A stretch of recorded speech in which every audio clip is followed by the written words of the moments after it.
విశాఖ పోర్టులో పట్టుబడిన 25,000 కేజీల డ్రగ్స్ వ్యవహారం రాజకీయ రంగు పులుముకుంటుంది.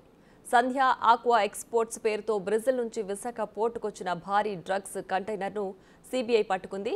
డ్రగ్స్ సీజ్ చేసి దర్యాప్తు చేపట్టింది. అయితే ఆ డ్రగ్స్ కంటైనర్ అధికార వైసీపీ నేతలు తెప్పించారని టీడీపీ, బీజేపీ నేతలు ఆరోపిస్తుండగా కాదు ఆ కంటైనర్ తెప్పించిన సంధ్య ఆక్వా ఎక్స్పోర్ట్స్ బీజేపీ, టీడీపీ నేతలవే అంటున్నారు వైసీపీ నేతలు. వైఎస్ఆర్ పార్టీ అధికారంలోకి వచ్చిన తర్వాత మాదక ద్రవ్యాల వ్యాపారానికి కేంద్రంగా ఆంధ్రప్రదేశ్ మారిపోయింది. ఇవాళ గంజాయి కేంద్రం దేశంలో ఎక్కడ చూసినా మూలాలన్నీ ఆంధ్రప్రదేశ్లో ఉన్నాయి. ఆంధ్రప్రదేశ్లో యువత పెడదారి పట్టడానికి ప్రధాన కారణం గంజాయి.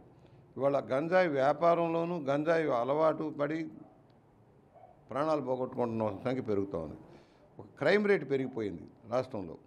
గతంలో గుజరాత్లో జరిగిన మాదక ద్రవ్యాల కేసు ఎక్కడా విజయవాడలో తేలింది. ఆ రోజునే కనుక మొదలుపెట్టుంటే ఈ రోజున ఈ పరిస్థితి వచ్చేది కాదు. వైఎస్ఆర్ పార్టీ నాయకుల ప్రమేయం వల్ల ఇవాళ ఏదైతే విశాఖపట్నంలో షిప్మెంట్లో వచ్చిన కార్గో కొన్ని వేల కోట్ల రూపాయలు ఖరీదు చేసే మాదక ద్రవ్యాలు విశాఖపట్నంలో దిగుమతి ఏంటంటే దాన్ని ఎవరు కాపాడుతున్నారు? ముఖ్యమంత్రే దీనికి బాధ్యుడు, హోంశాఖ బాధ్యులు, రాష్ట్ర హోంశాఖ బాధ్యులు, డీజీపీ లాంటి వాళ్ళు బాధ్యులు. పోలీసులు ప్రతిపక్షాల మీద చేసే దాడులను గనక ఈ గంజాయి బ్లేడ్ బ్యాచ్ల మీద పెట్టుంటే రాష్ట్రం సుభిక్షంగా ఉండుండేది. కంపెనీల్లో ఎవరున్నారని తెలిస్తే అంతా ఈ కుటుంబాల దగ్గరగా ఉండేవాళ్ళు, బంధువులు.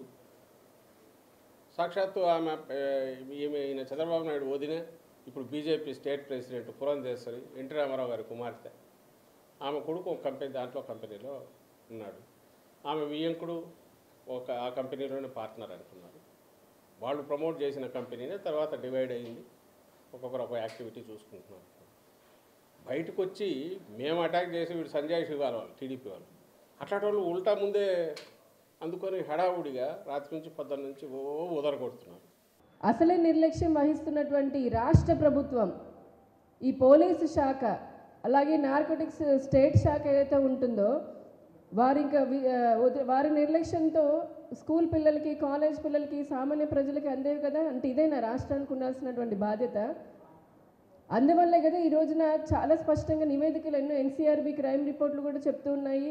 చాలా మటుకు ఎన్నో మంత్రిత్వ శాఖలు చెప్తున్నాయి. సామాజిక సంఘాలు ఏవైతే ఉన్నాయో అవన్నీ కూడా స్వచ్ఛంద సేవా సంస్థలు కూడా మొత్తుకుంటున్నాయి.